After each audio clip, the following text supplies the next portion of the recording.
Good day, everyone. My name is Abel Malate. It's my pleasure to deliver my presentation on the topic behavior and drugs. In this presentation, I will demonstrate my understanding of the relationship between neurotransmitters, drugs, and human behavior as per the structure of my assignment. My presentation is also going to cover key areas as required with my assignment. And the first area I'm going to cover today in my assignment is to describe how neurotransmitters in the brain influence and control behavior. I'll also explain the difference between excitatory and inhibitory neurotransmitters and how they affect the behavior.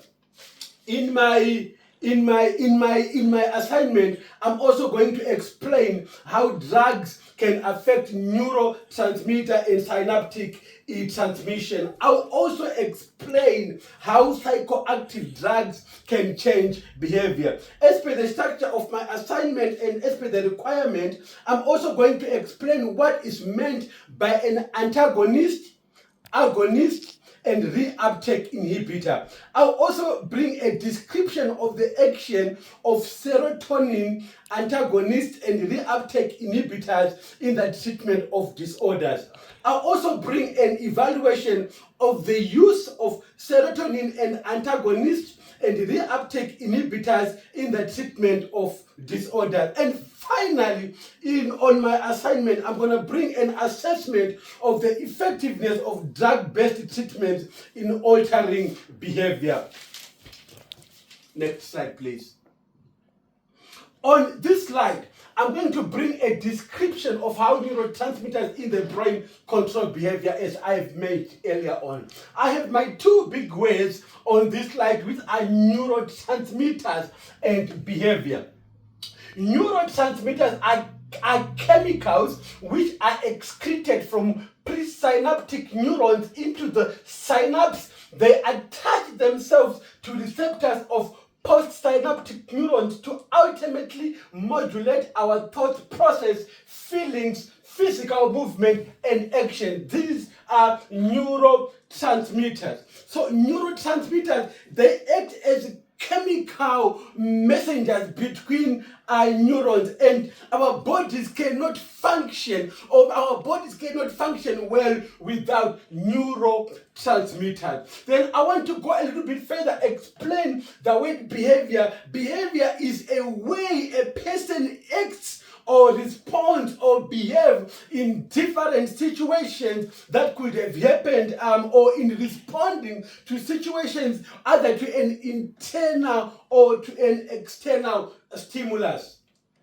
So, when we talk of neurotransmitters, there are four major neurotransmitters that I have studied in my assignment. Neurotransmitter systems, which are dopamine, which speaks of reward and motivation, and they also speak of. We can also discuss of some learning and movement. We can also talk of serotonin, which talk about mood and motion. They also talk about the sleeping habits of a person or the appetite habits of a person. We can also speak of the norepinephrine, which talks about the arousal and the stress response of an individual.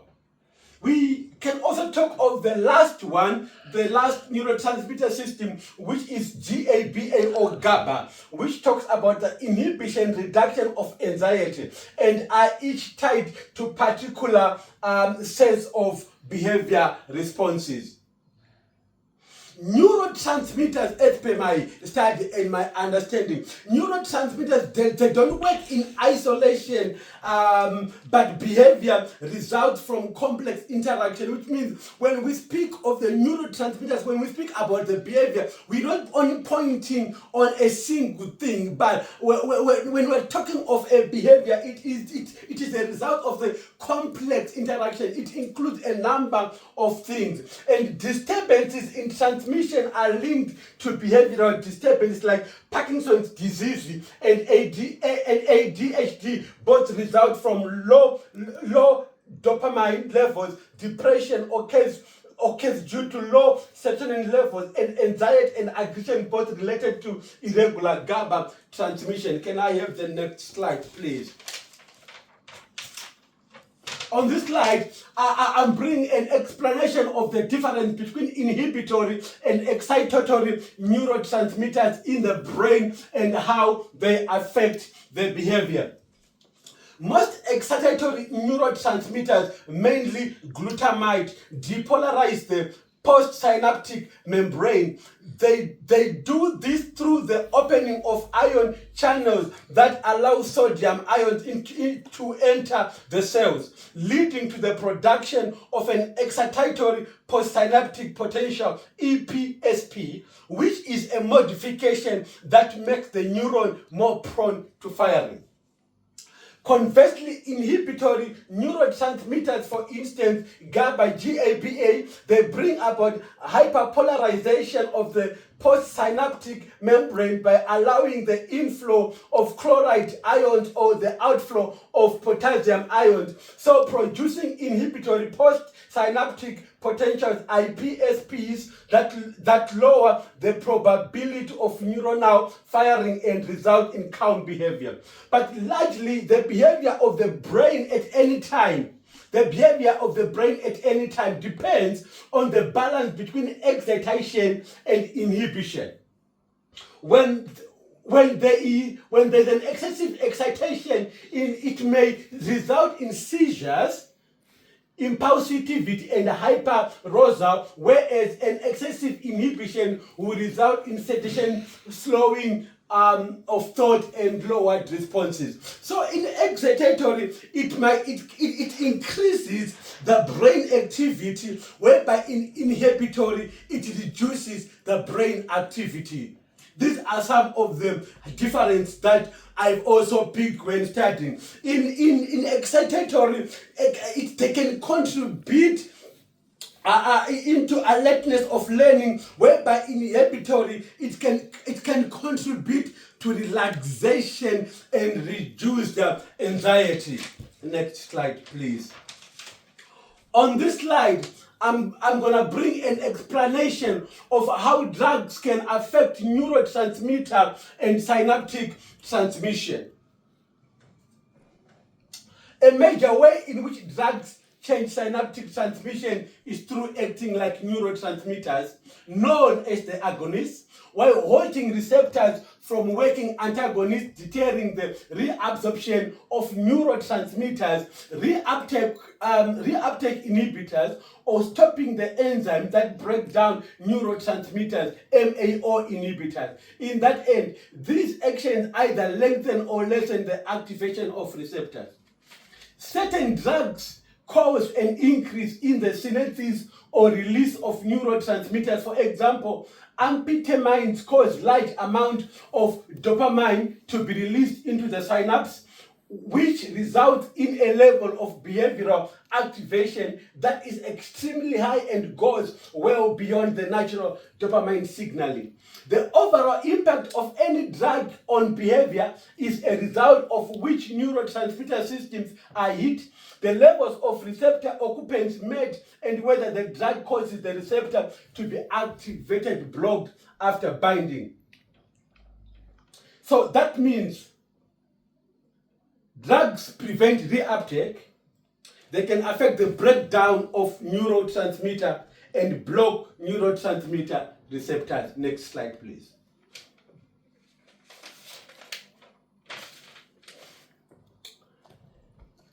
An explanation of how psychoactive drugs change behavior.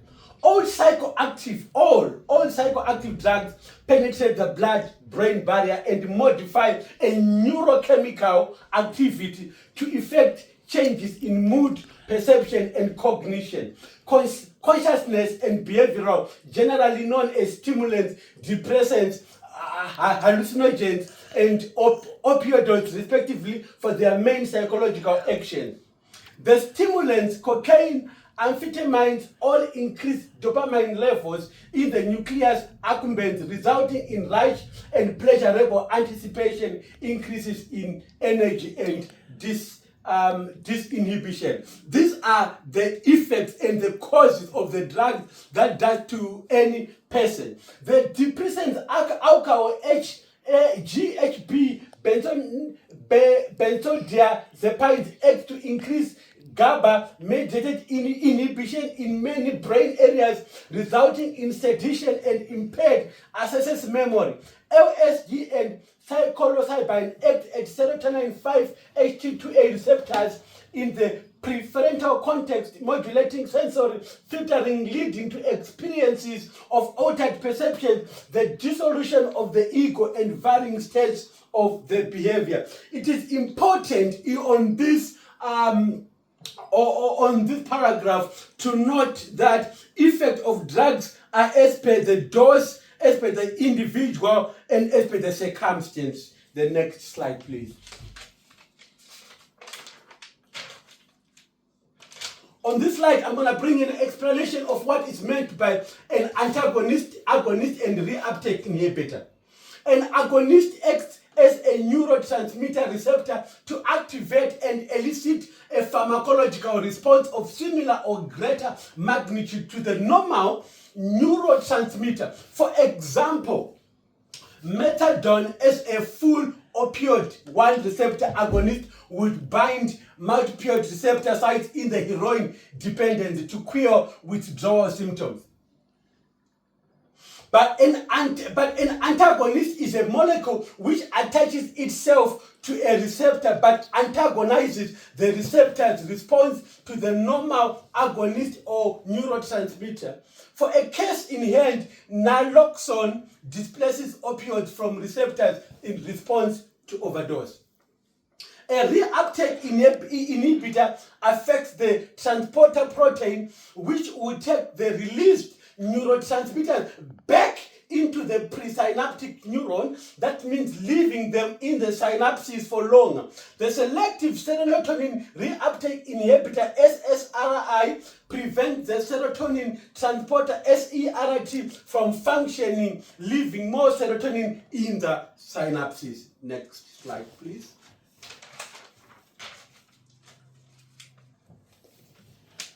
A description of the action of serotonin antagonists and reuptake inhibitors in the treatment of disorders. Chiefly, serotonin antagonists and reuptake inhibitors, SARS, for the case in hand, trazodone, work via twofold mechanism. By not only blocking certain serotonin receptor subtypes 5-HT2A and 5-HT2C, but also they work by inhibiting the serotonin reuptake transporter SERT, which increases the level of serotonin in the synapse. The 5-HT2A antagonism stops the anxiety producing and sleep disturbing effects of excessive stimulation of these receptors. Subtypes, whereas SERT inhibition guarantees that there is enough serotonergic signaling to counteract depression and anxiety symptoms. At low doses, trazodone acts first and foremost as a sedative, hypnotic through blockade of histamine H1 and 5-HT2A receptors, which makes an excellent choice for depression accompanied by insomnia, a presentation that is common in trauma-affected young people in residential care. Next slide, please. On this slide now, I'm going to bring an evaluation of the use of serotonin antagonists and reuptake inhibitors in the treatment of disorders. So the strength. RCT evidence demonstrated trazodone's efficacy is in major depressive disorder, which comorbid insomnia. Cyprian et al. 2018 is a meta-analysis that replicates the finding that it is a little bit better than a placebo at reducing depressive symptoms, which with side effects similar to placebo and an advantage in profile compared to triclics. Limitation. While SARIs may be good drugs, their adverse effects like orthostatic hypotension, priapism in males, and in excessive daytime sedation, mainly in young people and elderly patients, make them unsuitable for the physical, active, and mobile population where the risk of offers and cognitive impairment is a concern. So, as we are discussing about this SARIs, they are good medication. They are helping us to counter what we are dealing with, but they also come with effect. They also comes with their own package of disadvantages. Based on NICE 2022, SRIs are kept in reserve for use after the failure of SSRIs rather than being treatment options at their onset. This is in tandem with the smaller evidence-based practical implication in youth mental health services, and one of the realities is that young people may have to go through a period of SSRI ineffectiveness before being able to access a drug that is perhaps better for their individual profile. Which means a drug is first tried before they get the real drug that can help them. There's a drug that is tried on them first. Next slide, please. On this slide, I'm bringing now an assessment of the effectiveness of a drug-based treatment in altering behavior. Drug treatments can produce measurable behavior changes in the targeted symptoms for several disorders. Stimulant medication like methylphenidate is a great example of a drug that alters behavior symptoms like impulsivity and hyperactive in ADHD. Antipsychotics, by their action on the brain, can reduce symptoms of psychosis in schizophrenia. By facilitating the serotonergic transmission, SSRIs can decrease avoidance behavior in the anxiety of disorders. Effectiveness is drastically curtailed by non-adherent. 30 to 50% of psychiatric patients stop medication within 3 months, which is not a good thing. Placebo effect that explains 30 to 40% of the antidepressant response, pharmacogenetic variability in drug metabolism, and mainly not addressing the underlying psychosocial causes of disorder behavior. Pharmacological and psychological treatment combined together have consistently been shown to be more effective than medication alone. The MTA study 1999 reported that combined treatment for ADHD lead to better behavioral outcome than medication alone. One can see from that drugs do change neurochemistry, but they do not change the social environment, which is the basis of behavior. So most of the behavior, they emanate or they come out from an environment. As much as drugs are helping to treat, but also I believe people who might have been affected by environment might need to be removed or put in a better environment. On my conclusion, on my last, on this slide, on my conclusion, neurotransmitters are neurochemical builders of behavior, and their placement or absence, therefore producing the moods, thoughts, and social interacting styles seen on a day-to-day basis in youth work. Antagonists and reuptake inhibitors offer drugs with specific pharmacological mechanisms acting on neurotransmitter system capable of producing clinical significant modification of abnormal behavior. SARIs offer a dual chemical advantage for depression and insomnia comorbidity, although the potential side effect profile necessitates monitoring mainly for young active users. Drug-based treatments work best when combined with psychological and environmental support in youth work. Medication creates neurochemical conditions. The practitioner is the one who assists children build life those conditions. That means for drugs, as I conclude, for drugs to work well and to properly be effective, we don't only need to focus on the drugs, but we also need to check on the environment where the person we are administering the drugs is in. We might also need to change or relocate the person from that environment, which is going to be a plus and an advantage than for us to continue to keep you in the same environment that brought the effect that we might be dealing with. So also we need to also bring a plus, also to bring a psychological effect to make sure the person is also going through counseling. Can I have my last slide, please, to appreciate my references? On my last slide, I'm so grateful to appreciate my reference where I took most of my studies and my notes here. We talk of Anderson, we talk of Cyprian, we talk of Cohen, Kandel, Kitch, Luch, Meyer, MTA, Nice, Nat, Pinel, and Stahl. I want to appreciate all these references which were part of my research and part of my assignment. Thank you.